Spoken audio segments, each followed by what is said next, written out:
So we stay nearly Ferris wheel if comparing about levels of radiation.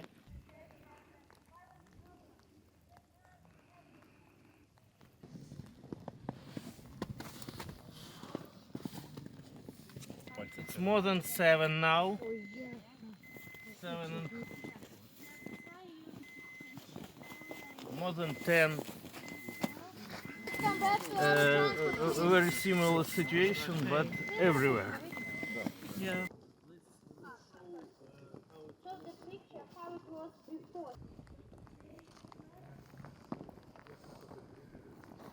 And the impact of the Russian invasion of this place, which could have become a real danger, is something that was very important to see how that actually happened. We are so close to the border of Belarus, and Belarus is obviously very much linked with this invasion and war by Russia against Ukraine.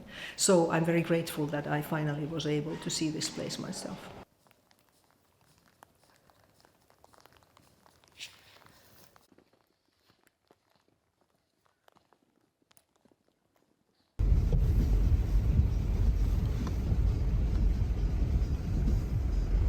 The Ukrainian authorities must safeguard this place so that it does not create a radioactive danger for the world. And I believe that the international community also knows its responsibility. There will be a few things concerning the internal structures under the confinement that need to be restored. And of course, to see how nature has overtaken Pripyat and Chernobyl, it's an unforgettable experience. And then to see this, also the impact of the occupation.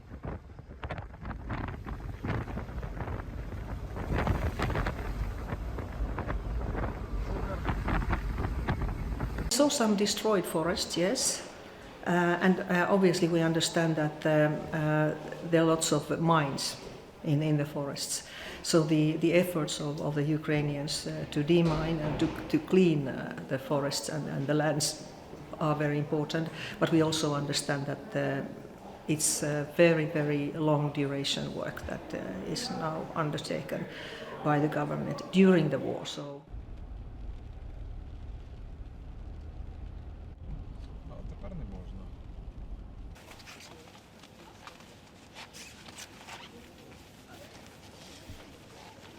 Nuclear reactor that exploded. Yeah, it's exactly those reactors.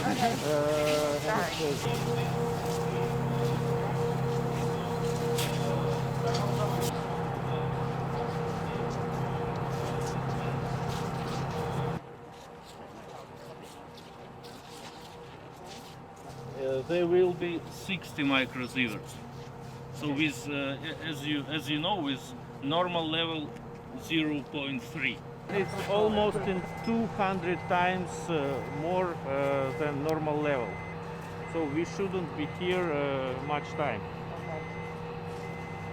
I think it was important to be able to visit here because it is kind of representing the ultimate threats that come from this place, but also Zaporizhzhia. And I think that it is important to understand what kind of costs and challenges and threats to human health and this whole region that this represents. So it's good. But also what we saw underway. We saw the forests and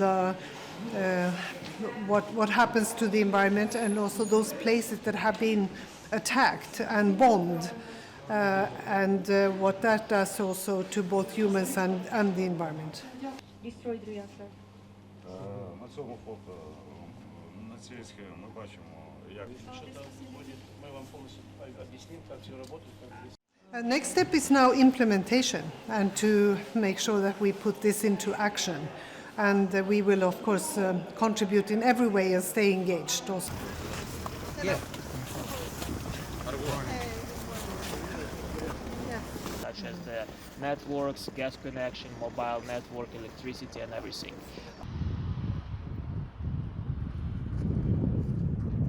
Countries like in Finland, we only knew about these things from our parents and grandparents from the Second World War, but now we see that the war is so close and the world situation is becoming more and more tight. So also in our countries people feel that maybe one day there will be a war again. Yes, it should be. I was looking at